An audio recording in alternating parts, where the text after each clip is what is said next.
Hello everyone, स्वागत है आप सभी का हमारे यूट्यूब चैनल इंट्यूशन पीसीएस में। आज से हम लोग शुरू कर रहे हैं 71वीं बीपीएससी का प्रीलिम्स का जो एग्ज़ाम सितंबर में होने वाला है। इस एग्ज़ाम के संबंध में टेस्ट सीरीज को इस टेस्ट सीरीज के अंदर में हम लोग 50 प्रश्नों को पूरे डिस्कशन के साथ सोल्व करेंगे। आज का हमारा ये जो टेस्ट सीरीज है वो हिस्ट्री का है। हिस्ट्री, तीनों ही हिस्ट्री से आपका इसमें प्रश्न देखने को मिलेगा और साथ ही साथ बिहार के इतिहास से भी इसमें प्रश्न रहेंगे। तो बिहार से और तीनों प्राचीन काल, मध्यकालीन काल और आधुनिक इतिहास के संबंध में जो भी महत्वपूर्ण प्रश्न 71वीं के लिए महत्वपूर्ण बनते हैं, उनसे 50 प्रश्नों को हम लोग इसमें डिस्कस करेंगे। ये हमारा टेस्ट नंबर 1 है। इसके बाद हम लोग साइंस के टेस्ट नंबर करेंगे, जो कि टेस्ट नंबर 2 हमारा होगा। फिर हम लोग हिस्ट्री का करेंगे। इस तरह से हम लोग हिस्ट्री और साइंस को मिक्स करके एक एक टेस्ट जो है हम लोग करते जाएंगे और इसको हम लोग लगभग 4 या 5 टेस्ट में कवर कर लेंगे, पूरे ही हिस्ट्री और पूरे साइंस को। और जब साइंस और हिस्ट्री ख़त्म हो जाएगा तब हम लोग किसी दूसरे एक सब्जेक्ट को शुरू करेंगे। तो आप लोग हमारे चैनल पे इसी तरह से बने रहिए और इस वीडियो को ज़रूर अपने दोस्तों के साथ, जो भी 71वीं बीपीएससी का एग्ज़ाम दे रहे हैं इस बार, उनके साथ शेयर कर लीजिएगा। और शेयर करने के साथ साथ आप लोग यदि हमारे चैनल पर नए हैं तो चैनल को सब्सक्राइब करके बेल आइकन को भी आप लोग दबा लीजिएगा, ताकि इसके बाद जब भी 71वीं के लिए कोई वीडियो बना करके डाला जाए तो उनका नोटिफिकेशन आप लोगों को समय पर मिल जाए। और आप लोग इस वीडियो को अंत तक देखिए, ये काफ़ी आप लोगों के लिए यूजफुल होने वाला है। एक टेस्ट पेपर ये है, तो आप लोग मेरे साथ इनको सोल्व करते चलिए और इनका उत्तर भी मेरे साथ साथ आप लोग कमेंट बॉक्स में करते चलिएगा। चलिए हम लोग इस सेशन को शुरू करते हैं। टेस्ट नंबर 1 का फर्स्ट क्वेश्चन यहाँ दिया हुआ है। निम्न में से कौन सा स्थल बिहार में नवपाषाण कालीन स्थलों में शामिल है? इनमें से कौन ऐसा स्थल है जो बिहार में नवपाषाण काल से संबंधित है? इसका सही उत्तर हो जाएगा, कौन कौन सा देख लीजिए। तो सेनुआर रोहतास में, ये क्या है? तो ये बिहार में स्थित है और नवपाषाण काल का स्थल है, तो ये भी सही हो जाएगा। ताराडीह ये गया में स्थित है, ये भी सही है। और चिरांद सारण में है। ये तीनों ही स्थान बिहार में है और तीनों ही स्थान नवपाषाण काल से संबंधित है, तो ये तीनों ही इसमें सही हो जाएगा। चिरांद का सारण हो जाएगा। इसके अलावा कुछ और यदि हम स्थानों की बात करते हैं तो एक स्थान हो जाएगा इसमें से, देखिए मनेर, और ये पड़ता है पटना में। मनेर का, पटना का मनेर हो जाएगा। उसके बाद से कुतुबपुर वैशाली में, कुतुबपुर वैशाली का, ये भी बिहार में है, वैशाली में, और ये भी नवपाषाण काल से संबंधित हो जाएगा।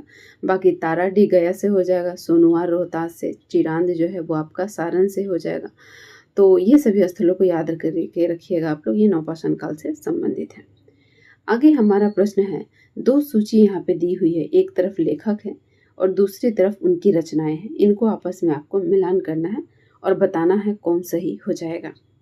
चलिए हम लोग एक बार देख लेते हैं। मेगास्थनीज के द्वारा कौन सी पुस्तक को लिखी गई थी? तो इंडिका को लिखी गई थी, 1 का हो जाएगा आपका 3। टॉलमी के द्वारा किस पुस्तक को लिखी गई थी? जियोग्राफी को, बी का 1 होगा। प्लिनी के द्वारा लिखी गई थी नेचुरल हिस्टोरिका को, तो सी का 2 हो जाएगा। और वेन्सांग की पुस्तक है CUQ, तो डी का यहाँ पे 4 हो जाएगा। इस तरह से इसका मिलान कीजिएगा। ऑप्शन आपका यहाँ पे करेक्ट हो जाएगा कौन सा? 3, 1, 2 और 4। ऑप्शन यहाँ सी करेक्ट उत्तर हो जाएगा, सी इसका सही उत्तर हो जाएगा। नेक्स्ट है हमारा, निम्नलिखित में से कौन सा संप्रदाय हीनयान से संबंधित है? इनमें कौन सा संप्रदाय हीनयान से संबंधित है? तो ये है सैद्धांतिक संप्रदाय, ऑप्शन ए करेक्ट है। सैद्धांतिक संप्रदाय हीनयान से संबंधित है। देखिए, हीनयान के प्रमुख संप्रदाय वैशेषिक संप्रदाय और सैद्धांतिक संप्रदाय, 2 इसकी महत्वपूर्ण संप्रदाय है। एक तो सैद्धांतिक है और दूसरा है वैभाषिक। तो सैद्धांतिक और वैभाषिक, ये दोनों ही संप्रदाय है हीनयान की। महायान की यदि हम संप्रदाय की बात करते हैं तो महायान से संबंधित हो जाएगा माध्यमिका और विज्ञानवाद। ये जो दोनों है ये महायान से संबंधित हो जाएगा। हीनयान से ये दोनों है और माध्यमिका और विज्ञानवाद ये महायान से संबंधित है। नेक्स्ट है हमारा, निम्नलिखित में से हड़प्पा सभ्यता के संदर्भ में कौन सा कथन सही नहीं दिया हुआ है? हड़प्पा के बारे में आपसे पूछा जा रहा है। तो इनमें कौन सही नहीं दिया हुआ है, इसमें देखिए सही उत्तर आपका हो जाएगा। हम लोग एक एक करके देखते हैं। हड़प्पा सभ्यता के लोग प्रकृति की पूजा करते थे, ये बिल्कुल सही है। हड़प्पा सभ्यता में जो व्यक्ति रहते थे उनके द्वारा प्रकृति की पूजा की जाती थी। इन्होंने विशाल पूजा स्थलों का निर्माण किया था, नहीं ये बिल्कुल गलत है। हड़प्पा सभ्यता में देवी देवताओं के साक्ष्य मिलते हैं, लेकिन पूजा स्थल का अर्थात मंदिर का साक्ष्य हड़प्पा सभ्यता में नहीं मिलता है, तो बी यहाँ गलत हो जाएगा। जादू टोना पर भरोसा करते थे, बिल्कुल। हड़प्पा स्थलों की खुदाई से ताबीज मिला है, और ये ताबीज से क्या पता चलता है कि लोग जो थे वो जादू टोना में विश्वास करते थे, तो सी भी यहाँ सही हो जाएगा। ए और सी सही दिया हुआ, बी यहाँ गलत है। आपको जो गलत कथन है उसी के बारे में बताना है, तो ऑप्शन यहाँ बी आपका सही उत्तर हो जाएगा। यही जो है इसमें गलत दिया हुआ है। नेक्स्ट है हमारा, निम्न में से किस स्थान पर प्रथम बौद्ध संगति का आयोजन किया गया था? प्रथम बौद्ध संगति का आयोजन इनमें से कहाँ हुआ था? ये स्थल कौन सा हो जाएगा? इसका सही उत्तर हो जाएगा, देखिए वैशाली, कुंडलवन, पाटलिपुत्र, इनमें से कोई नहीं हो जाएगा, तो ऑप्शन यहाँ डी करेक्ट है। इनमें से कोई भी ये जो नहीं है जो कि प्रथम बौद्ध संगति से संबंधित है। देखिए बौद्ध धर्म की स्थापना महात्मा बुद्ध के द्वारा की जाती है, और बौद्ध धर्म में कुल 4 संगतियाँ होती हैं। इसमें जो प्रथम संगति है इसका आयोजन कहाँ पे किया जाता है? तो पहले वाला का आयोजन राजगृह में किया जाता है। वर्तमान में हम लोग इस स्थान को राजगीर के नाम से जानते हैं। तो प्रथम जो बौद्ध संगति होता है वो राजगृह में होता है। उस वक्त शासक रहता है अजात शत्रु शासक रहता है, और इसके समय में राजगृह में प्रथम बौद्ध संगति होती है, और अध्यक्षता किया जाता है महाकश्यप के द्वारा। महाकश्यप के द्वारा प्रथम बौद्ध संगति का अध्यक्षता किया जाता है। शासक अजातशत्रु, स्थान राजगृह, और अध्यक्षता किसके द्वारा किया जाएगा? तो महाकश्यप के द्वारा किया जाएगा। दूसरी यदि हम बौद्ध संगति की बात करें तो सेकेंड वाला कब होता है, किसके समय में होता है? तो सेकेंड वाला वैशाली में होता है, बिहार के वैशाली में होता है। शासक इस वक्त रहता है कालाशोक शासक रहेगा, और कालाशोक तो शासक रहेगा, लेकिन अध्यक्षता किसके द्वारा किया जाएगा? अध्यक्षता किया जाएगा रेवत और सुब्बा कामी के द्वारा। सुब्बा कामी के द्वारा दूसरे वाले बौद्ध संगति की अध्यक्षता की जाती है। तीसरी बौद्ध संगति की यदि हम बात करें तो इसका आयोजन होता है पाटलिपुत्र में। कहाँ पर होता है? पाटलिपुत्र में इसका आयोजन होता है।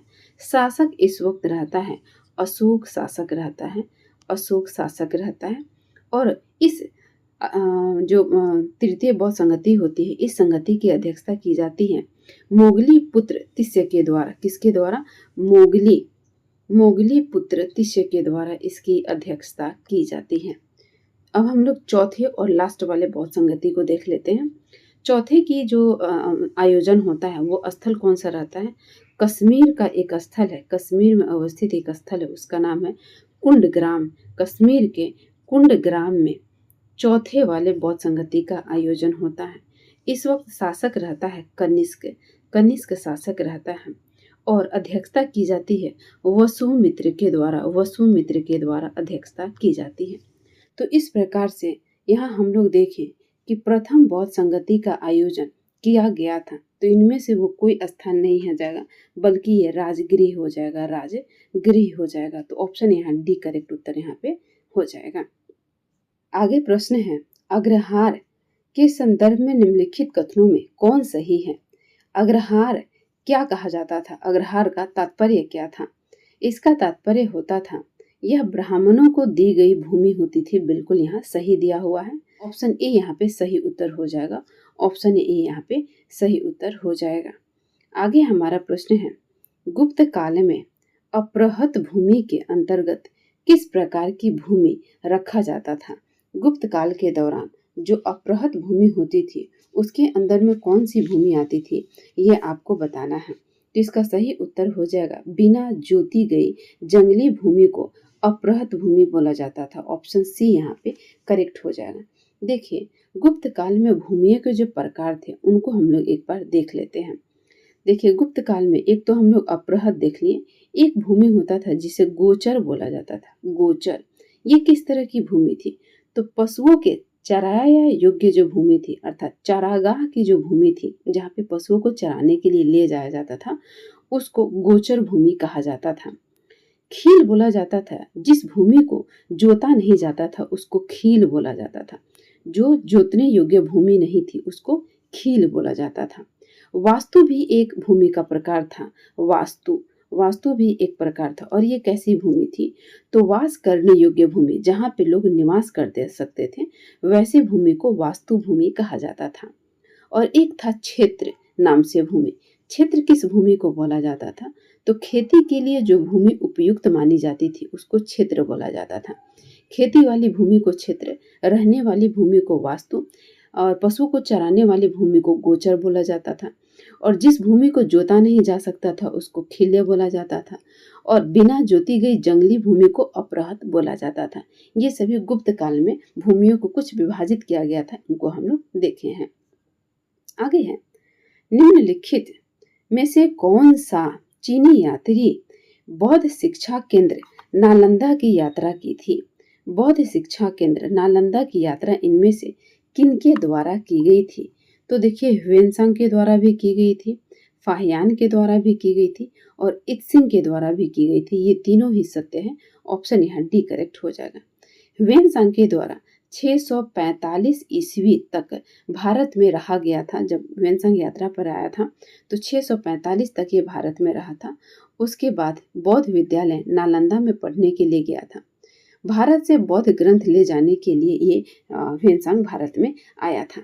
यदि हम इत्सिंग की बात करें तो ये 670 ईस्वी में नालंदा में आया था। निम्नलिखित में से दिल्ली सल्तनत के किस शासक ने सिकंदर द्वितीय की उपाधि ग्रहण की थी? सिकंदर द्वितीय की उपाधि ग्रहण की गई थी अलाउद्दीन खिलजी के द्वारा। ऑप्शन सी करेक्ट है, अलाउद्दीन खिलजी के द्वारा ग्रहण की गई थी। देखिए खिलजी वंश की स्थापना 1290 ईस्वी में जलालुद्दीन खिलजी के द्वारा की गई थी 1290 ईस्वी में। यदि हम अलाउद्दीन खिलजी की बात करें तो इसके संबंध में जो भी महत्वपूर्ण चीज है उसमें क्या हो जाएगा?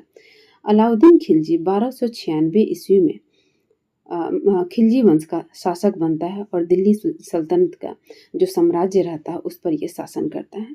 अलाउद्दीन खिलजी के द्वारा सैनिकों को नकद वेतन दिया जाना शुरू किया जाता है, अस्थायी सेना रखा जाना शुरू किया जाता है और ये पहला शासक रहता है उस वक्त जो सबसे बड़ी विशाल सेना रखता है। सबसे बड़ी विशाल सेना किसके पास रहती है? तो खिलजी वंश के अलाउद्दीन खिलजी के पास रहती है। अलाउद्दीन खिलजी के द्वारा घोड़ा को दागने और सैनिकों का हुलिया लिखने, घोड़ा को दागने और सैनिकों की हुलिया लिखने की प्रथा की शुरुआत की गई थी। ये दिल्ली सल्तनत का पहला शासक रहता है जिसके द्वारा भू राजस्व 1/2 लगाया जाता है, अर्थात 50% लगाया जाता है। तो सल्तनत कालीन एकमात्र यह शासक है जिसके द्वारा सबसे ज्यादा भू राजस्व लगाया जाता है। और खम्स में जो जमीन लूटा जाता था, जो संपत्ति लूटा जाता था खम्स में, उसमें पहले शासकों के जो हिस्से में आता था वो 1/4 आता था। लेकिन अलाउद्दीन खिलजी खम्स में लूटे गए संपत्ति की हिस्सेदारी बढ़ा करके 3/4 कर दिया था। अलाउद्दीन खिलजी के द्वारा 2 तरह के कर को इंट्रोड्यूस किया जाता है, 2 प्रकार के कर को इंट्रोड्यूस किया जाता है। ये कौन कौन सा कर रहता है? एक रहता है चराई कर और दूसरा रहता है गढ़ी कर। गढ़ी कर और चराई कर ये अलाउद्दीन खिलजी के द्वारा शुरू किया जाता है। अलाउद्दीन खिलजी के द्वारा मूल्य नियंत्रण प्रणाली को काफी दृढ़ता से लागू किया जाता है।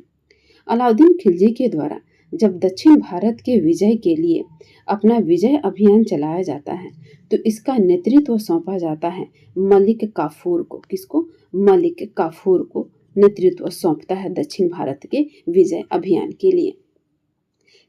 अलाउद्दीन खिलजी के द्वारा भारत में कुछ वास्तुकला का भी निर्माण करवाया जाता है। क्या क्या है? तो इसके द्वारा जमायत खाना मस्जिद का निर्माण करवाया जाता है। जमायत खाना मस्जिद का निर्माण करवाया जाता है। दूसरा महत्वपूर्ण हो जाएगा अलाई दरवाजा का निर्माण। अलाई दरवाजा का निर्माण अलाउद्दीन खिलजी के द्वारा करवाया जाता है। और इस अलाई दरवाज़ा को हम लोग इस्लामी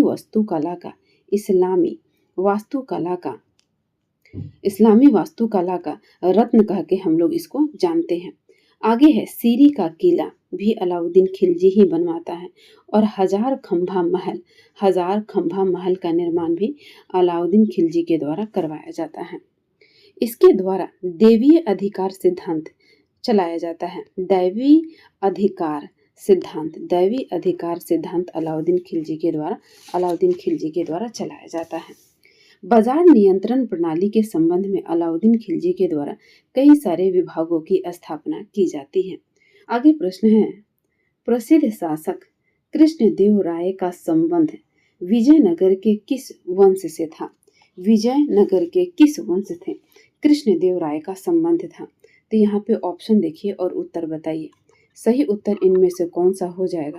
तो इसका सही उत्तर हो जाएगा तुलु वंश से। ऑप्शन सी करेक्ट है। तुलु वंश से कृष्णदेव राय का संबंध रहता है।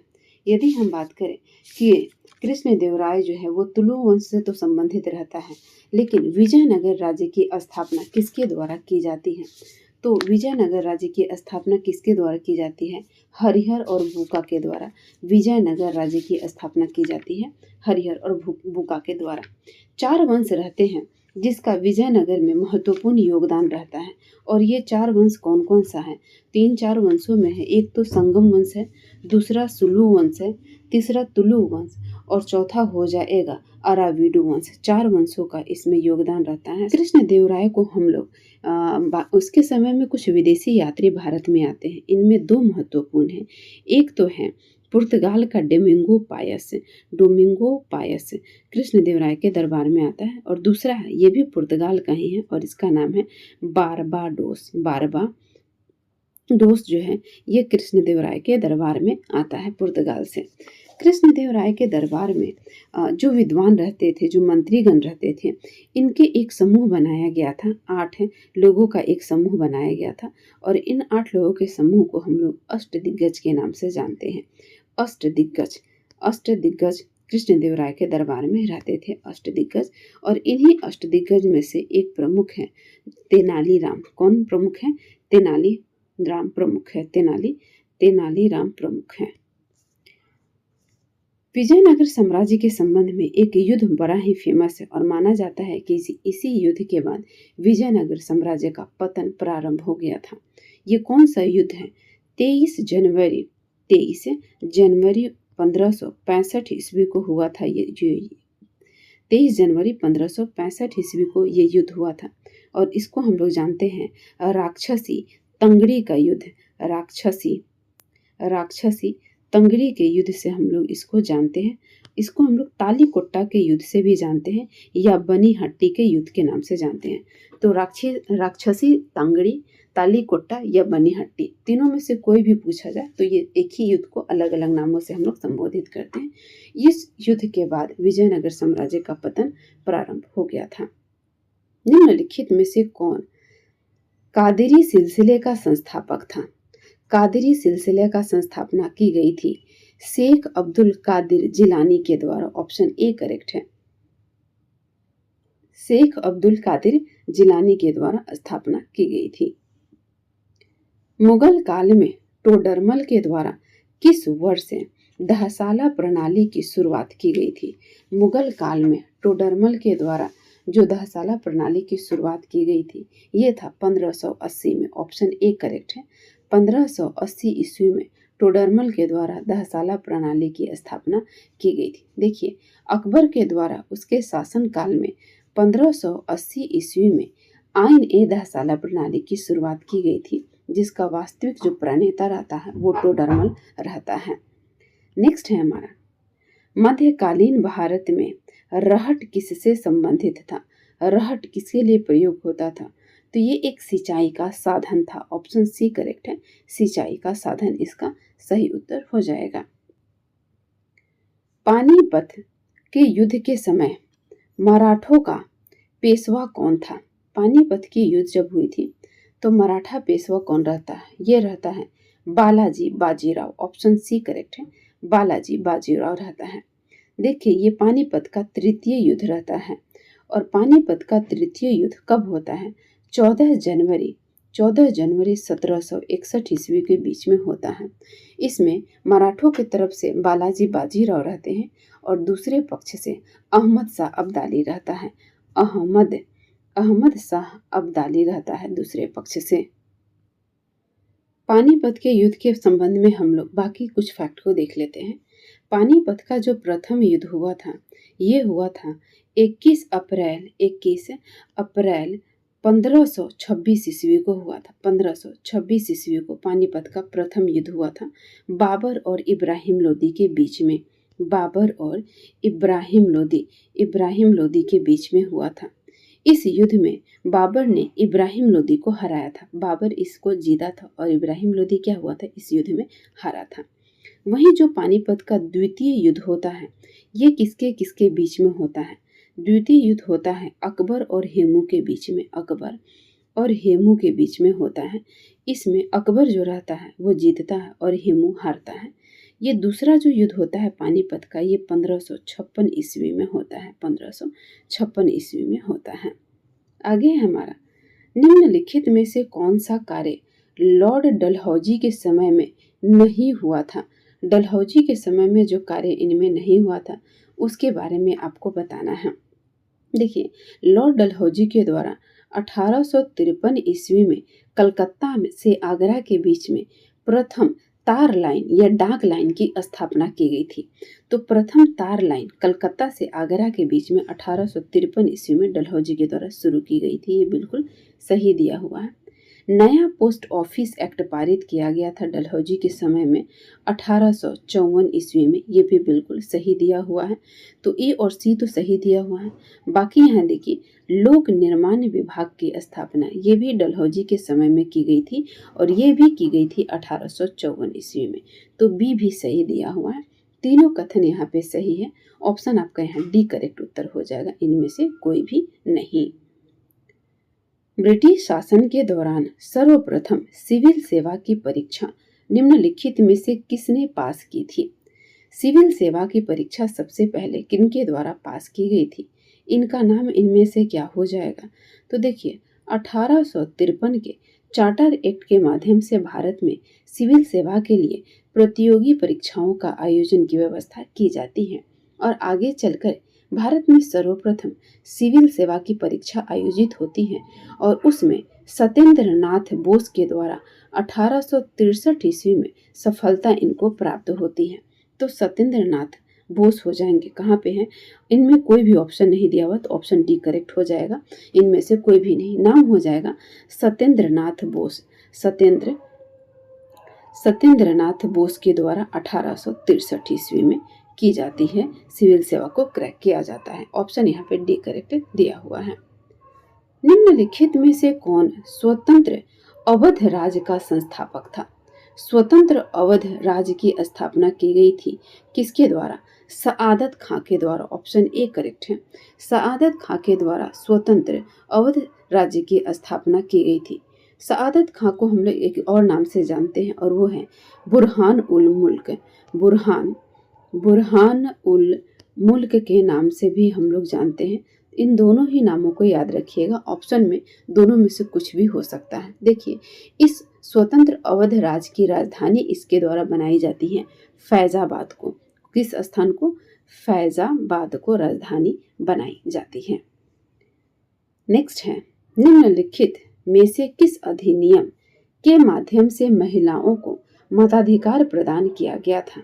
इनमें से कौन सा ऐसा अधिनियम है ब्रिटिश काल के जिसके द्वारा भारत में मताधिकार के अधिकार प्रदान किए गए थे? ये अधिनियम है भारत सरकार अधिनियम 1919। ऑप्शन बी करेक्ट है। भारत सरकार अधिनियम को हम लोग मॉन्टेग्यू चेम्सफोर्ड सुधार अधिनियम के नाम से भी जानते हैं। किस नाम से? मॉन्टेग्यू चेम्सफोर्ड सुधार अधिनियम के नाम से जानते हैं। और इसी 1919 के भारत सरकार अधिनियम के माध्यम से भारत में पहली बार मताधिकार का अधिकार महिलाओं को प्रदान किया जाता है। अच्छा, ये जो 1919 का भारत परिषद अधिनियम है, इसके माध्यम से भारत में पहली बार सांप्रदायिक निर्वाचन प्रणाली की शुरुआत की जाती है और ये लाया जाता है सबसे पहले मुस्लिमों के लिए लाया जाता है।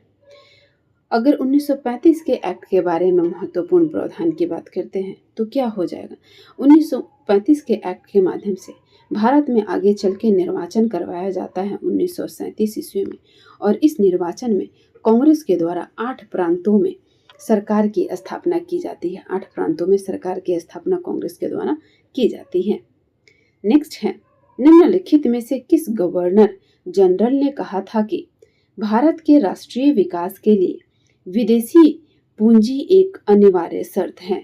भारत के अगर राष्ट्रीय विकास किया जाए तो इसके लिए विदेशी पूंजी एक अनिवार्य शर्त होगा। ये किस गवर्नर जनरल के द्वारा कहा गया था। इसका नाम हो जाएगा लॉर्ड कर्जन। ऑप्शन यहाँ पे सी करेक्ट उत्तर है। लॉर्ड कर्जन के द्वारा ये बातें कही गई थी। निम्नलिखित में से किस सत्याग्रह में सरदार वल्लभ भाई पटेल की प्रमुख भूमिका थी। किस सत्याग्रह में इनकी महत्वपूर्ण भूमिका थी।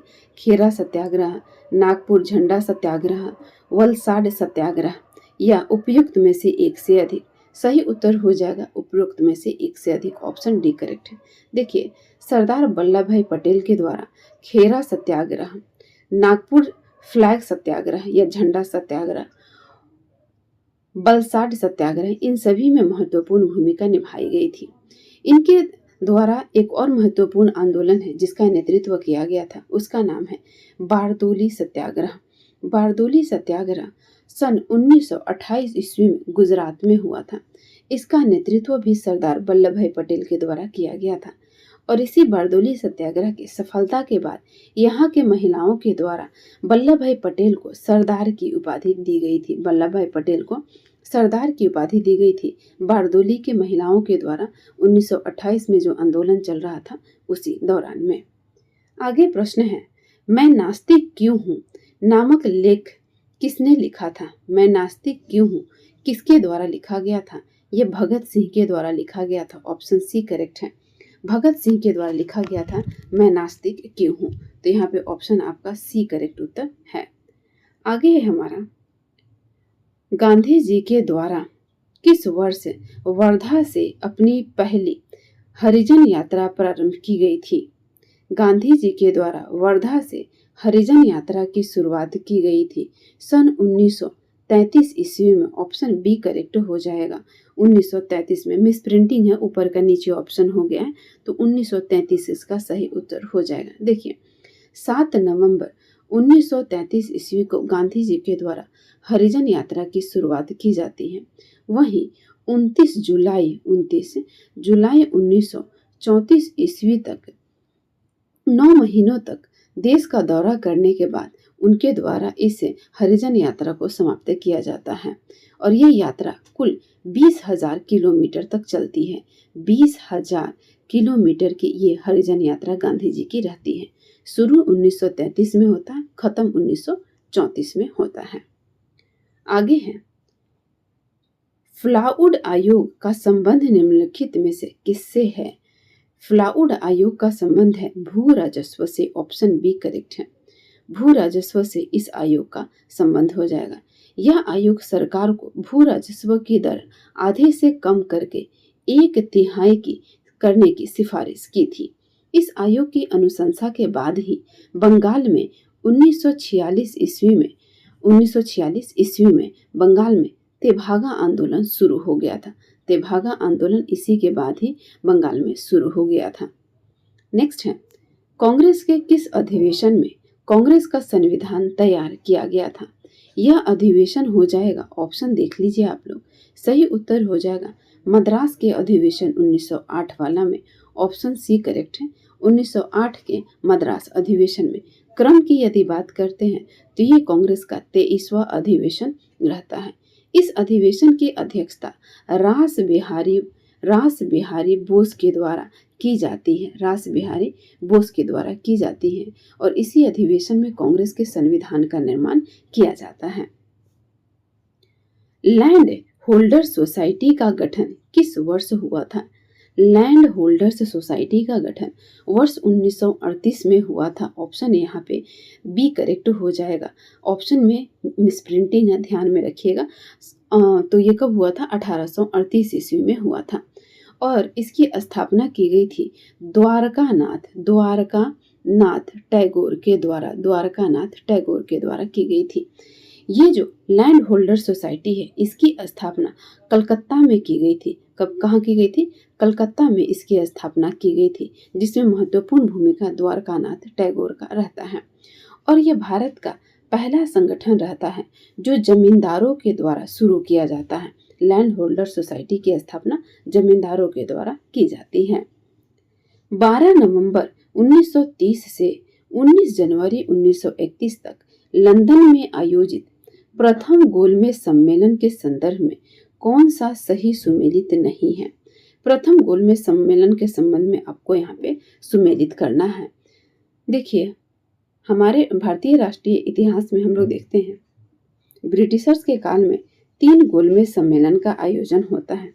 इन तीनों गोलमेज सम्मेलन में से दूसरे वाला गोलमेज सम्मेलन में कांग्रेस भाग लेती है और कांग्रेस के तरफ से यहाँ पे जाते हैं महात्मा गांधी जाते हैं द्वितीय गोलमेज सम्मेलन में, लेकिन कोई सफलता हाथ नहीं लगती है। अब हम लोग प्रश्न को देखें तो कौन कौन सा यहाँ पे सही हो जाएगा। दलित वर्ग से कौन वहाँ पे जाते हैं? दलित वर्ग से जो जाएंगे वो हो जाएंगे आपके BR अम्बेडकर, बिल्कुल सही दिया हुआ है। व्यापारी वर्ग से किनके द्वारा यहाँ पे अगुवाई की जाएगी? तो यह हो जाएगा व्यापारी वर्ग से हो जाएंगे होमी मोदी, तो बी भी करेक्ट दिया हुआ है। सिख दल से जाएंगे सरदार संपूर्ण सिंह, ये भी यहाँ पे क्या हो जाएगा? तो ये भी यहाँ पे सही हो जाएगा। तो प्रथम गोलमेज सम्मेलन में जो भी लोग यहाँ पे गए थे, इनका सही सुमेलन यहाँ पे दिया हुआ है। तो सही उत्तर यहाँ पे क्या हो जाएगा? आपको बताना है कि कौन सुमेलित नहीं है, लेकिन सभी इसमें सुमेलित हैं, तो ऑप्शन डी करेक्ट हो जाएगा, उपरोक्त में से कोई नहीं। नेक्स्ट है, अहमदिया आंदोलन का संस्थापक कौन था? अहमदिया आंदोलन की स्थापना की गई थी मिर्जा गुलाम अहमद के द्वारा। ऑप्शन ए करेक्ट है, मिर्जा गुलाम अहमद के द्वारा की गई थी। इस आंदोलन का लक्ष्य क्या था? उद्देश्य क्या था? इसका उद्देश्य था ईसाई मिशनरियों के प्रभाव से इस्लाम को बचाना और इस्लाम धर्म में पुनर्जागरण को लाना। यही उद्देश्य था अहमदिया आंदोलन का। मिर्जा गुलाम अहमद इसके संस्थापक हो जाएंगे। निम्नलिखित में से किस भारतीय ग्रंथ का अंग्रेजी में अनुवाद सर विलियम जोन्स के द्वारा किया गया था? विलियम जोन्स के द्वारा इनमें से किसका अनुवाद किया गया था? ये हो जाएगा ऑप्शन, देखिए ये ऑप्शन है अभिज्ञान शकुंतलम। अभिज्ञान शकुंतलम ऑप्शन बी करेक्ट है। अभिज्ञान शकुंतलम की रचना व रीजननी की गई थी कालिदास के द्वारा की गई थी और ब्रिटिशर्स के काल में इसका अंग्रेजी में अनुवाद किया गया था सन 1789 ईस्वी में।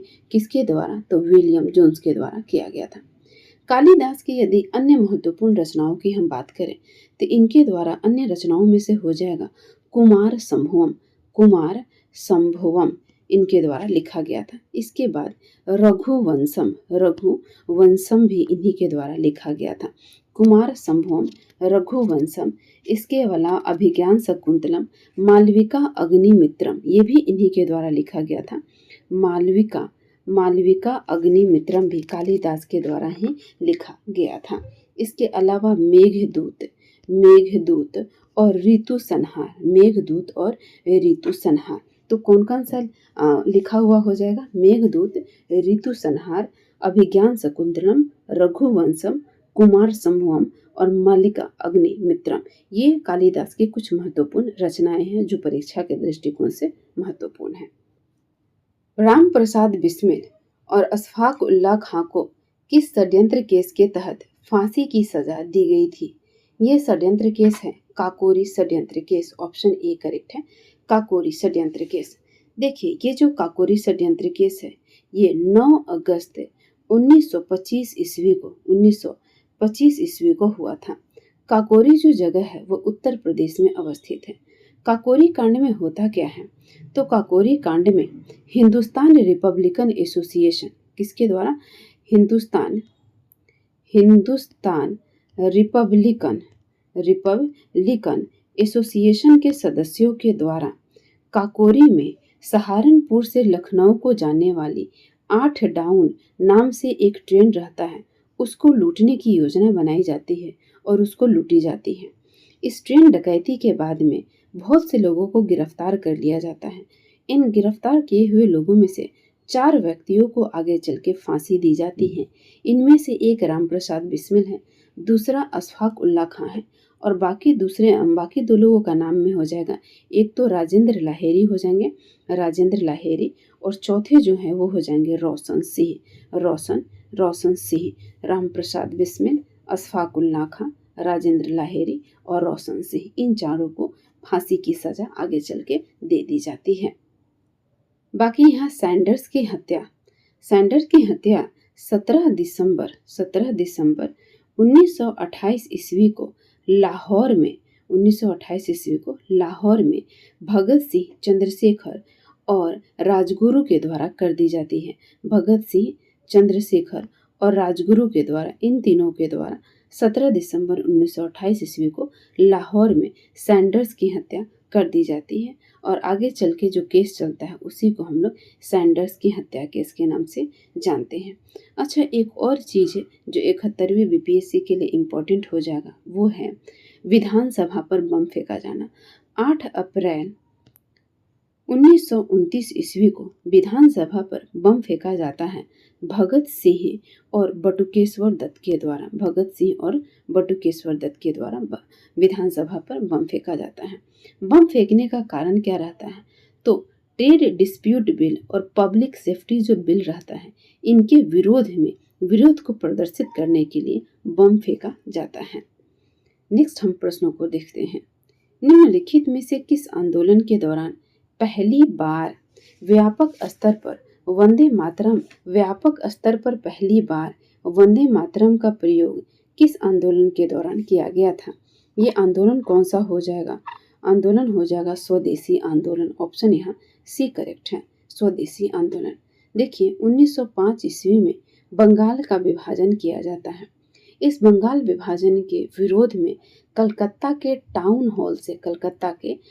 हॉल से स्वदेशी आंदोलन की शुरुआत की जाती है। इस स्वदेशी आंदोलन में विभिन्न कार्यक्रम का आयोजन किया जाता है। उन्हीं में से एक रहता है ये वंदे मातरम गीत का गाया जाना, उन्हीं में से एक रहता है। तो ऑप्शन यहाँ पे सी करेक्ट उत्तर हो जाएगा। किस यूरोपियन कंपनी का भारत में आगमन सबसे अंत में हुआ था? देखिए भारत में जो यूरोपियन कंपनी आए थे, पहले आप लोग ऑप्शन देख लीजिए, फिर हम लोग सोल्व करते हैं। भारत में जितने भी यूरोपियन कंपनी आते हैं, यदि उनके हम क्रमों की बात करते हैं तो सबसे पहले कौन आते हैं? सबसे पहले पुर्तगाली आएंगे, उसके बाद से डच आएगा, उसके बाद से अंग्रेज आएगा, फिर डेनिश आएगा और उसके बाद फ्रांसीसी आएंगे। पुर्तगाल, डच, अंग्रेज, डेन और फ्रांसिस, इन पांचों का इसी क्रम में आप लोग ध्यान में रखिएगा। इस तरह से इसको देखिए तो क्या हो जाएगा, आपसे पूछा जाएगा सबसे अंत में कौन आया है, तो सबसे अंत में यहाँ पे कौन आएंगे? फ्रांसीसी आएंगे। और फ्रांसीसी के बाद जो आएंगे वो है स्वीडिश। फ्रांसीसी के बाद में आएंगे स्वीडन के जो रहेंगे वो स्वीडिश, फ्रांस के बाद आएंगे। तो सबसे अंत वाला यहाँ पे स्वीडिश है, तो ऑप्शन यहाँ ए करेक्ट है। स्वीडिश ईस्ट इंडिया कंपनी सबसे लास्ट में आएगी। किस उत्तरकालीन मुगल शासक ने औरंगजेब के द्वारा आरोपित जजिया कर को समाप्त कर दिया था? जजिया कर, देखिए जजिया कर जो है इसकी शुरुआत दिल्ली सल्तनत के दौरान में फिरोज शाह तुगलक के द्वारा किया जाता है। तुगलक वंश के शासक फिरोज शाह तुगलक के द्वारा जजिया कर की शुरुआत की जाती है, जिसे आगे चल के मुगल वंश के शासक अकबर के द्वारा समाप्त कर दिया जाता है। लेकिन फिर जब औरंगजेब शासक बनता है तो ये पुनः जजिया कर को लागू कर देता है। तो ये आपसे बोला जा रहा है कि जजिया कर को समाप्त कर दिया, औरंगजेब तो दोबारा से लागू कर दिया, अब दोबारा से फिर इसको समाप्त कौन करेगा? तो ये शासक हो जाएगा बहादुर शाह प्रथम। ऑप्शन सी करेक्ट है, बहादुर शाह प्रथम के द्वारा इस कर को दोबारा से समाप्त कर दिया गया था। नेक्स्ट है नील किसान विद्रोह किस वर्ष में हुआ था? नील किसान विद्रोह हुआ था वर्ष 1859 से 60 के बीच में। ऑप्शन यहाँ पे बी करेक्ट उत्तर है। 59 से 60 के बीच में नील किसान विद्रोह बंगाल में हुआ था और काफी बड़े पैमाने पर यह विद्रोह हुआ था। इस विद्रोह के बाद से बंगाल के आसपास के क्षेत्रों में इस विद्रोह का व्यापक प्रभाव देखने को मिला था और आगे चल के बिहार में भी इस विद्रोह से प्रभावित लोग हुए थे और कई जगहों पे नील के लिए हमारे यहाँ पे विद्रोह आगे चल के देखने को मिले थे। जैसे कि दरभंगा वाला क्षेत्र में जो विद्रोह हुआ था, इसी विद्रोह से प्रभावित होकर हुआ था। नील विद्रोह की अगर हम बात करते हैं तो इस विद्रोह के बारे में चर्चा की गई थी किनके द्वारा, तो नील विद्रोह के बारे में हरीश चंद्र मुखर्जी की पत्रिका हिंदू पैट्रियाट में इस नील विद्रोह का समर्थन किसानों के तरफ से किया गया था। और आगे चल के दीनबंधु मित्र के द्वारा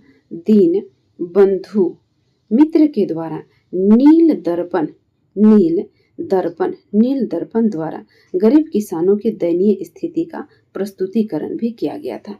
तो नील आंदोलन से संबंधित हो जाएगा हरीश चंद्र मुखर्जी का हिंदू पैट्रियाट और दीनबंधु मित्र का नील दर्पण नाटक इससे संबंधित हो जाएगा। इनको आप लोग याद रखिएगा। आगे प्रश्न है हमारा, 18 फरवरी 1986 को शाही नौसेना विद्रोह का प्रारंभ किस स्थान से हुआ था? शाही नौसेना विद्रोह 18 फरवरी 1946 को किस स्थान से शुरू हुआ था? ये स्थान हो जाएगा कौन सा? तो इसका सही उत्तर है बम्बई। ऑप्शन यहाँ पे सी करेक्ट है, बम्बई इसका सही उत्तर है। ये जो शाही नौसेना विद्रोह होता है, इसकी शुरुआत की जाती है और इसमें एक नौसैनिकों का महत्वपूर्ण योगदान रहता है। उसका नाम है, नौसैनिक पोत का नाम क्या है? HMIS तलवार का इस विद्रोह में महत्वपूर्ण योगदान रहता है।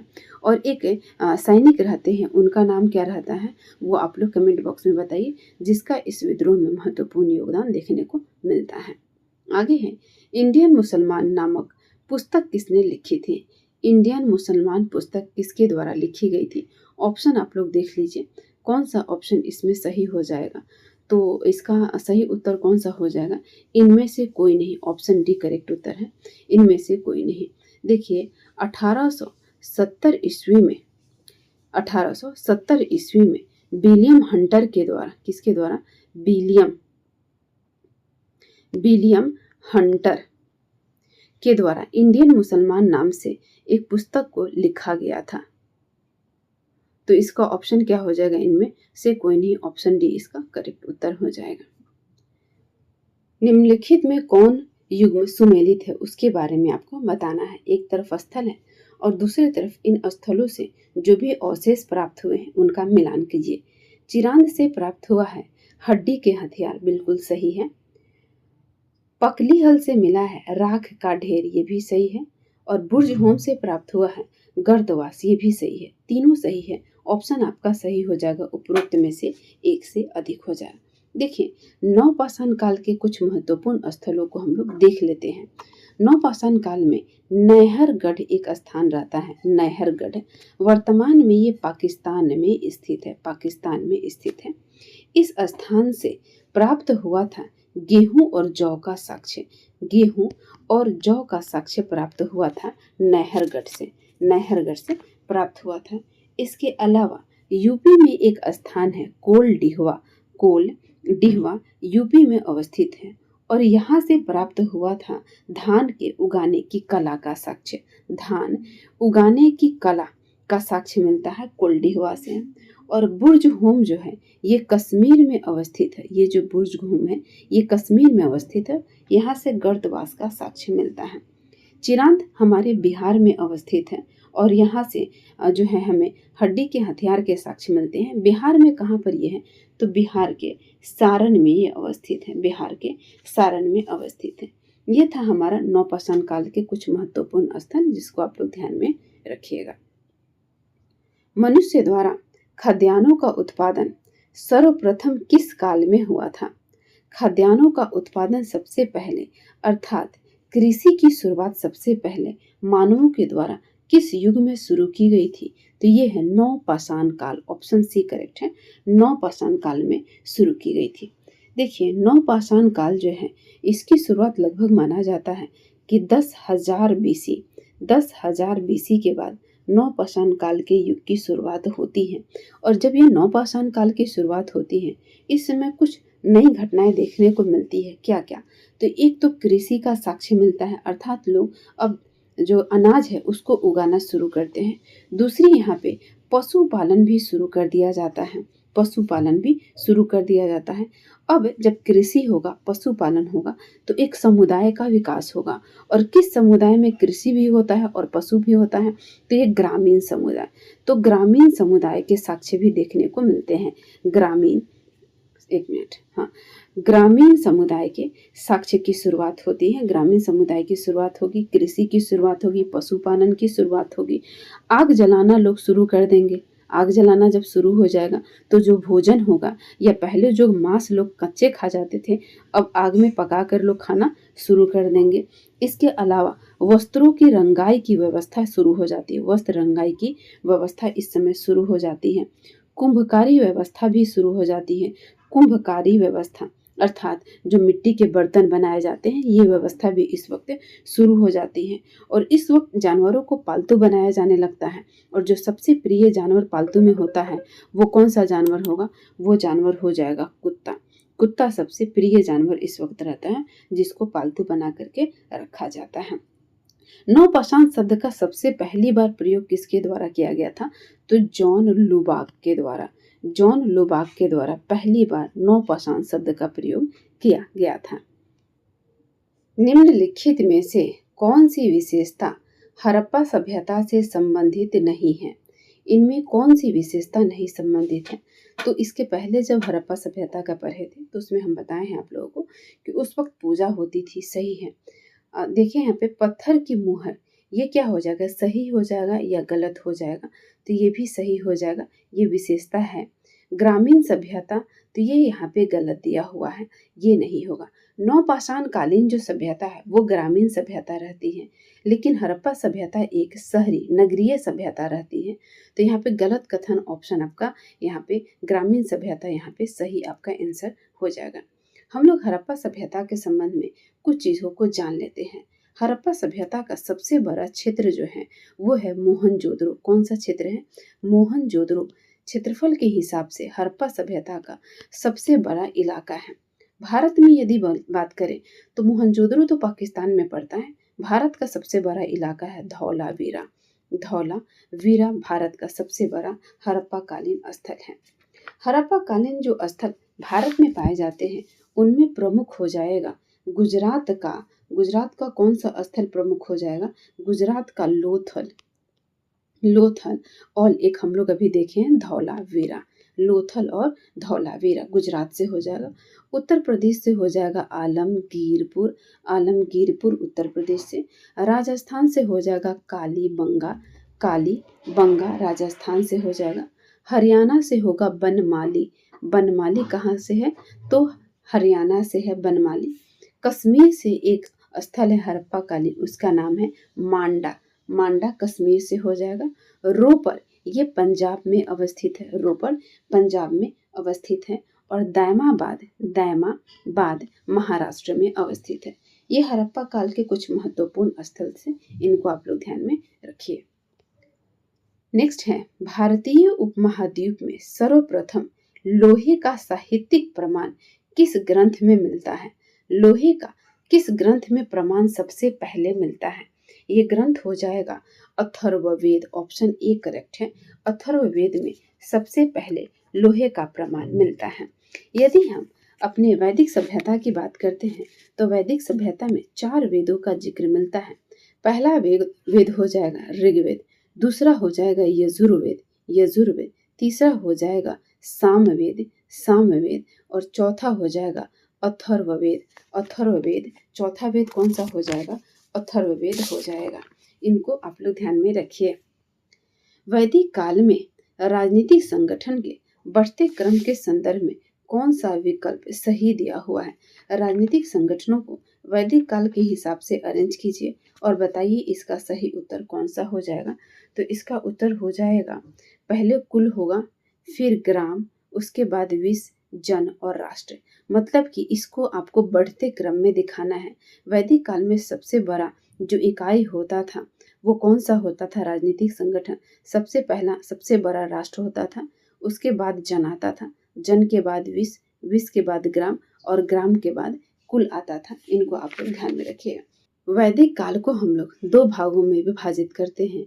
एक को हम लोग ऋग वैदिक काल या फिर पूर्व वैदिक काल बोलते हैं और दूसरे को हम लोग उत्तर वैदिक काल बोलते हैं।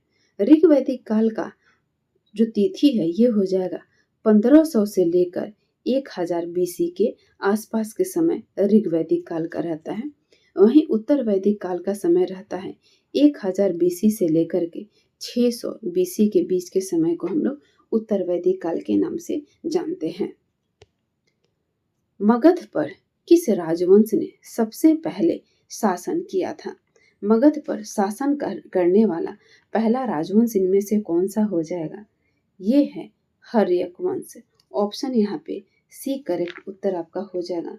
मगध पर पहला वंश जो शासन करने वाला रहेगा वो हर्यक वंश रहेगा। देखिए, मगध पे शासन करने वाले जो वंश रहते हैं इसका दो स्रोतों से दो चीज़ों की जानकारी मिलती है। बौद्ध और जैन धर्म के हिसाब से यदि हम बात करते हैं तो बौद्ध और जैन धर्म के हिसाब से मगध पर शासन करने वाला पहला वंश हर्यक वंश रहता है। लेकिन यदि हम पुराणों के हिसाब से बात करें तो पुराणों के हिसाब से मगध पर शासन करने वाला पहला वंश रहता है बृहद्रथ वंश रहता है पहला वंश पुराणों के हिसाब से। इस बृहद्रथ वंश की स्थापना की जाती है किसके द्वारा? जरासंध के द्वारा की जाती है और जरासंध की राजधानी रहती है राजगिरी इसकी राजधानी रहती है। वहीं हम हर्यक वंश की बात करें तो हर्यक वंश की स्थापना की जाएगी किसके द्वारा? बिंबिसार के द्वारा हर्यक वंश की स्थापना की जाती है। और बिंबिसार की राजधानी क्या रहती है? तो बिंबिसार की राजधानी क्या रहेगी? तो इसकी भी राजधानी राजगिरी रहेगी। बिंबिसार की राजधानी कौन सी हो जाएगी? तो राजगिरी इसकी राजधानी हो जाएगी। बिंबिसार को हम लोग श्रेणी के नाम से संबोधित करते हैं।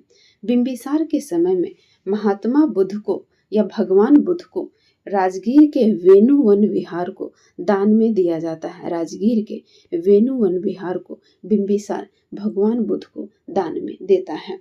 बिंबिसार के समय में इसका पुत्र अजात शत्रु जो रहता है ये अंग प्रदेश को जीतता है और वहाँ का उपराज्यपाल बनता है।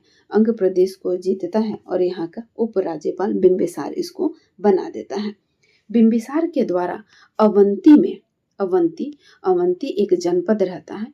इस अवंती में बिंबिसार के द्वारा अपने चिकित्सक जिसका नाम रहता है चंड प्रदोद, इसको अवंती के शासक की बीमारी हो जाती है पीलिया बीमारी। कौन सी बीमारी? पीलिया बीमारी से ये ग्रसित हो जाता है और इसी के उपचार के लिए चंड प्रदोद को वहाँ पर ये भेजता है। तो ये कुछ बिंबिसार के संबंध में, हर्यक वंश के संबंध में महत्वपूर्ण चीजें थी। एक और याद रखिएगा हर्यक वंश के संबंध में एक और शासक आता है उदयन या फिर उदयभद्र या उदयन के द्वारा गंगा और सोन नदियों के बीच वाले क्षेत्र में पाटलिपुत्र नगर का स्थापना किया जाता है। तो पाटलिपुत्र को बसाने वाला शासक रहता है उदयन। निम्नलिखित में से कौन सा युग्म सही नहीं है? एक तरफ घटना दी हुई है महात्मा बुद्ध के जीवन के संबंध से और दूसरे तरफ इन घटनाओं से संबंधित स्थान को दिया गया है। आप इनको देखिए और बताइए कि कौन सा इसमें सही सुमेलित नहीं दिया हुआ है। तो महात्मा बुद्ध का जन्म कहाँ पर हुआ था? महात्मा बुद्ध का जो जन्म हुआ था ये कहाँ पे हुआ था? ये कुशीनगर में हुआ था, बोध गया में, लुम्बिनी में या इनमें से कहीं नहीं। तो इनका जन्म हुआ था लुम्बिनी में। ए का 3 हो जाएगा, ये तो गलत सुमेलित है। प्रथम उपदेश बुद्ध के द्वारा दिया गया था उत्तर प्रदेश के सारनाथ में, ये भी गलत यहाँ पे दिया हुआ है। निर्वाण की प्राप्ति बुद्ध को निर्वाण की प्राप्ति किस स्थान पर होती है? इन्हें निर्वाण की प्राप्ति जिस स्थान पे होती है वो कौन सा स्थान हो जाएगा? तो निर्वाण की प्राप्ति होती है कुशीनगर में। सी का यहाँ पे 1 हो जाएगा, ये भी यहाँ पे गलत दिया हुआ है। बोध गया क्या है? तो महात्मा बुद्ध को बोध गया में ज्ञान की प्राप्ति होती है। तीनों ही गलत सुमेलित हैं। तो उपरोक्त में से एक से अधिक, ऑप्शन डी यहाँ पे करेक्ट उत्तर हो जाएगा। उपरोक्त में से एक से अधिक। निम्नलिखित में से मगध के किस शासक ने अवंती तथा वत्स पर अधिकार किया था और मगध साम्राज्य में मिला लिया था? अवंती को और वत्स को मगध में किसके द्वारा मिलाया गया था? ये शासक कौन सा हो जाएगा?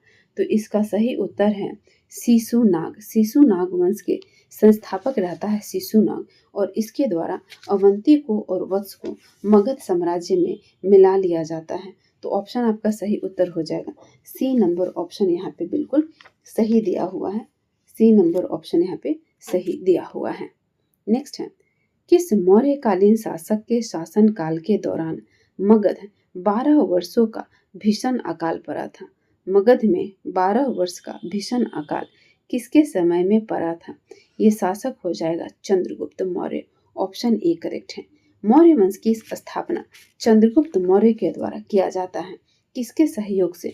तो चाणक्य या विष्णुगुप्त या कौटिल्य के सहयोग से चंद्रगुप्त के द्वारा मौर्य वंश की स्थापना की जाती है, और इसके समय में मगध में 12 वर्षों का अकाल पड़ता है। चलिए हम लोग एक बार मगध में जिन जिन वंशों का शासन रहा है उनको हम लोग एक बार देख लेते हैं। पहला वंश तो हर्यक वंश रहता है। ठीक है, हर्यक वंश के महत्वपूर्ण शासक हो जाएगा एक तो इसकी संस्थापना करने वाला बिंबिसार। उसके बाद से दूसरा शासक आता है जो इसका पुत्र रहता है अजातशत्रु, और तीसरा शासक हो जाएगा जो अजातशत्रु का पुत्र है और इसका नाम है उदयन है। इसके बाद जो महत्वपूर्ण वंश आएगा वो हो जाएगा शिशुनाग वंश से संबंधित जो शासक हो जाएगा वो तो एक शिशुनाग हो जाएगा जो इस शिशुनाग वंश की स्थापना करता है।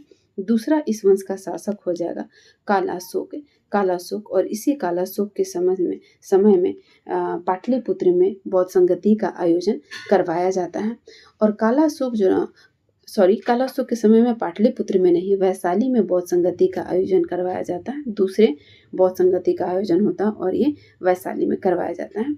और कालाशोक के द्वारा पाटलिपुत्र को मगध साम्राज्य की अस्थायी राजधानी बना दी जाती है। इस शिशुनाग वंश के बाद में कौन सा वंश आएगा?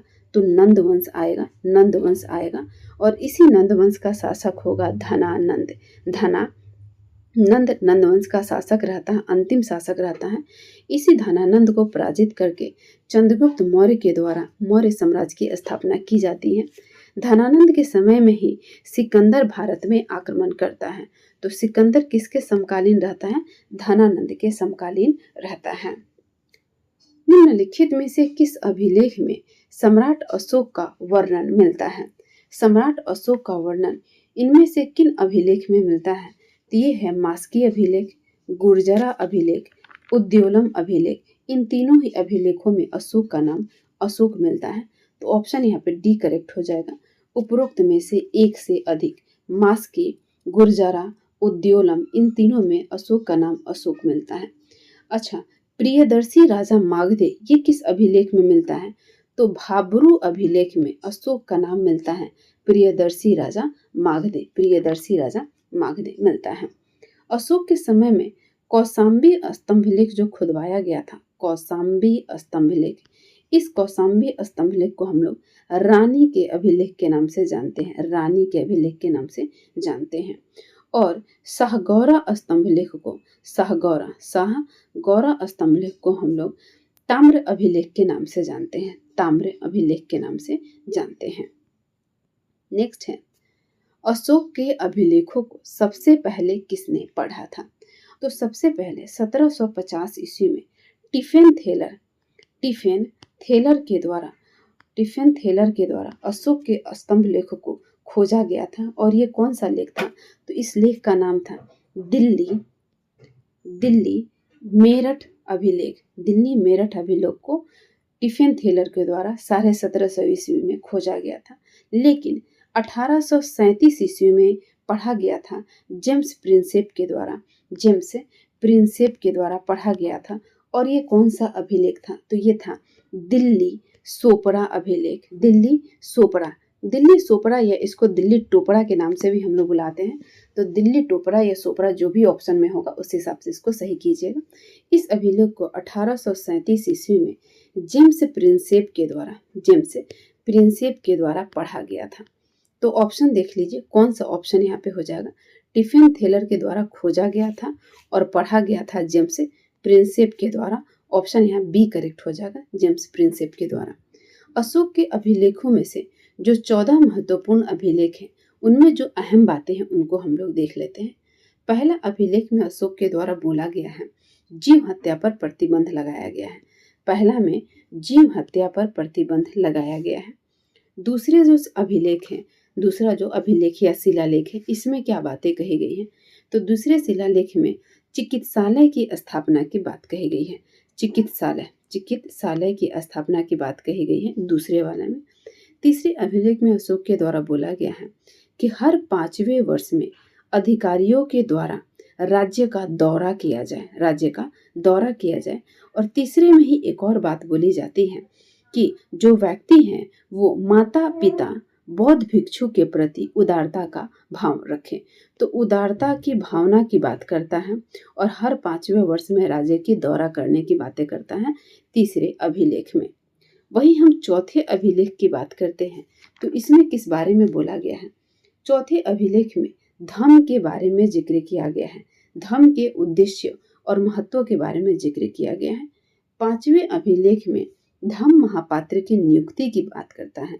धम्म महापात्र यह एक अधिकारी रहता है धम्म से जुड़ा हुआ, तो इस अधिकारी की नियुक्ति की बात करता है 5वें शिलालेख में। 6ठे शिलालेख में अशोक बोलता है कि मैं कहीं भी रहूं, मैं सोता हुआ रहूं, खाता हुआ रहूं या फिर अपने राज्य से बाहर गया रहूं, कहीं भी रहूं, किसी भी अवस्था में रहूं, मुझे हर हाल में मेरी प्रजा के बारे में मुझे जानकारी आप लोग देते रहें। ये 6ठे शिलालेख में बोलता है। 7वें शिलालेख में अशोक के द्वारा बोला जाता है कि जो भी व्यक्ति उसके राज्य में रह रहे हैं उन व्यक्तियों के द्वारा सभी संप्रदायों के प्रति संयम का भाव रखा जाए। सभी संप्रदाय के प्रति संयम का भाव रखने की बात करता है 7वें शिलालेख में। 8वें शिलालेख में अशोक के द्वारा बोला जाता है कि धम्म यात्रा की बात कही जाती है। अशोक के द्वारा धम्म यात्रा की बात होती है 8वें शिलालेख में। 9वें शिलालेख में बोला गया है कि जो भी माता पिता बौद्ध भिक्षु या फिर जो भी आपसे बड़े हैं, बुजुर्ग हैं, उनके प्रति आदर भाव की बात करता है, शिष्टाचार की बात करता है, संयम पूर्ण व्यवहार की बात करता है 9वें वाले शिलालेख में। 10वें शिलालेख में बोला गया है यश और कीर्ति के जगह पे धम्म का पालन करने के लिए, यश और कीर्ति के स्थान पे किसका पालन करने के लिए, धम्म का पालन करने के लिए 10वें में बोला गया है। 11वें शिलालेख में बोला गया है धम्म नीति की व्याख्या की गई है। धम्म नीति की व्याख्या की गई है 11वें शिलालेख में। देखिए धम्म से संबंधित हो जाएगा 10वां शिलालेख, 11वां शिलालेख, चौथा और 5वां शिलालेख, ये धम्म से संबंधित है। 12वें शिलालेख में अशोक के द्वारा किस बात की जिक्र करवाई गई है, तो सभी धर्मों के प्रति आदर का भाव रखें और धार्मिक सहिष्णुता का इसमें बात कही गई है। अर्थात धार्मिक सहिष्णुता की बात कही गई है 12वें में। 13वें शिलालेख में अशोक के अपने नाम के लिए जिक्र करता है प्रिय राजा प्रियदर्शी। ये अशोक का नाम मिलता है 13वें शिलालेख में। 13वें शिलालेख में अशोक का नाम मिलता है प्रिय राजा प्रियदर्शी। और इसी शिलालेख में कलिंग विजय के बारे में जिक्र किया गया है। कलिंग विजय का जिक्र किया गया है 13वें शिलालेख में। 14वां जो शिलालेख है वह अंतिम शिलालेख है। 14वां शिलालेख अंतिम शिलालेख है और इसमें भौतिक उत्थान की बात कही गई है। भौतिक उत्थान की बात कही गई है 14वें शिलालेख में। तो ये कुछ महत्वपूर्ण शिलालेख थे, इनको आप लोग ध्यान में रखिए। मौर्य काल के सामान्यतः भूमि कर कितना होता था। मौर्य काल के समय में जो भूमि कर लिया जाता था वो 1/6 था। ऑप्शन यहाँ पे सी करेक्ट है, 1/6 भूमि कर लिया जाता था। मौर्यकालीन भारत में दास प्रथा विद्यमान होने का उल्लेख निम्नलिखित में से किसने किया था। दास प्रथा मौर्य काल में थी, इसका उल्लेख किया गया था कौटिल्य के द्वारा उसकी पुस्तक अर्थशास्त्र में। तो ऑप्शन यहाँ पे बी करेक्ट हो जाएगा। कौटिल्य के अर्थशास्त्र में दास प्रथा का वर्णन किया गया है। वहीं जो मेगास्थनीज रहता है, मेगास्थनीज चंद्रगुप्त मौर्य के दरबार में भारत में आता है और इसके द्वारा एक पुस्तक लिखी जाती है, उसका नाम है इंडिका। इंडिका इंडिका इंडिका में जो महत्वपूर्ण बातें वो उस वक्त के शासन व्यवस्था के बारे में लिखता है, उसमें से क्या क्या रहता है। तो इंडिका में मेगास्थनीज के द्वारा चंद्रगुप्त मौर्य को सेंट्रोकोटस कह के पुकारा गया है।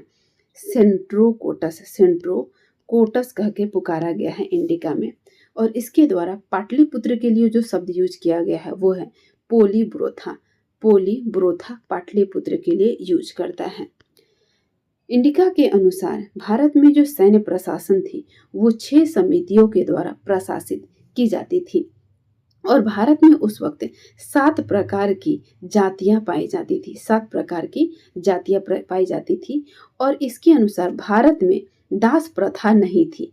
दास प्रथा भारत में नहीं थी। इंडिका के अनुसार बोला जाता है कि भारत में दास प्रथा नहीं थी और भारतीयों को लिखने का पढ़ने का ज्ञान नहीं था, लेखन कला का ज्ञान भारत के लोगों को नहीं आता था।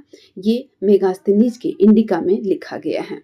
स्ट्रैबो के द्वारा बोला जाता है कि इंडिका जो है ये एक अविश्वसनीय और अप्रामाणिक जो है वो बुक है। अविश्वसनीय और अप्रामाणिक बुक है।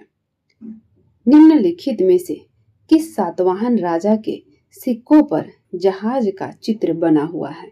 यह सातवाहन शासक है आपका Yajnashri Satakarni. Option C correct है, यज्ञश्री सातकर्णी।